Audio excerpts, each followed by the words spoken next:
سلام به خوشمزه پزای کانال با آشپزخونه کیمیا، خیلی خوش اومدین. یه دسر نارگیلی فوق‌العاده خوشمزه که قراره با هم درستش کنیم.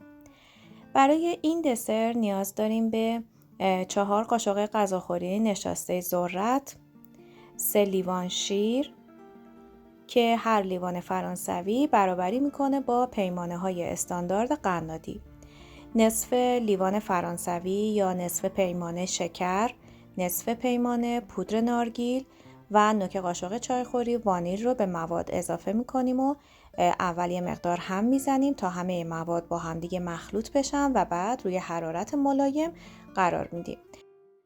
اگر دوست داشتید که دسرتون رو به حالت شکیلتر و منسجمتر داشته باشید، میتونید یک قاشق غذاخوری پودر ژلاتین با کمی آب سرد مخلوط کنید، روی بخار کتری بنماری کنید و بعد از اینکه به حالت مایع در اومد توی این مرحله اضافه کنید.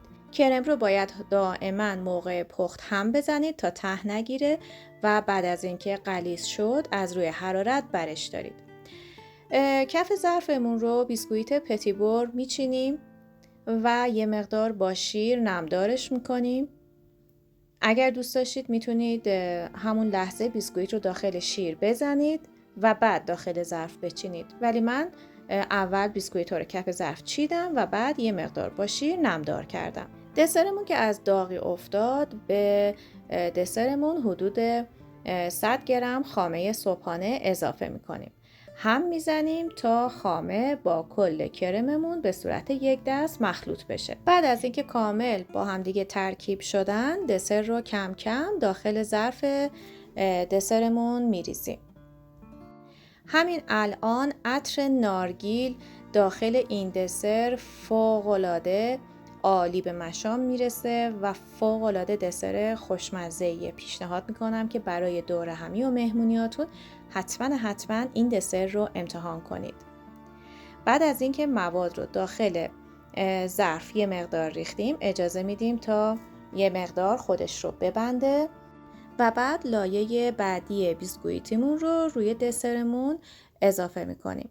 حتما اجازه بدید که یه مقدار اول اون لایه کرمی خودش رو بگیره و بعد بیسکویت لایه بعدی رو بهش اضافه کنید. در غیر این صورت بیسکویت ها ته‌نشین میشن و اون شکل خودش رو از دست میده. بعد از اینکه ظرفمون رو کامل پر کردیم، داخل یخچال قرار میدیم تا خوب ببنده، کاملا سرد بشه و بعد هم هر طور که دوست داشتید میتونید تزیین کنید و آماده سرو هست. همونطور که گفتم اگر دوست داشتید که این دسرتون رو به صورت منسجمتر و قالبی تر داشته باشید، حتما از پودر ژلاتین استفاده کنید. از اینکه تا انتها با من همراه بودید سپاسگزارم. پیشنهاد میکنم که این دسر قهوه رو که بدون پخت و پز و خیلی سریع و راحت آماده میشه رو از دست ندید. تا آموزش بعدی، خدا نگهدار.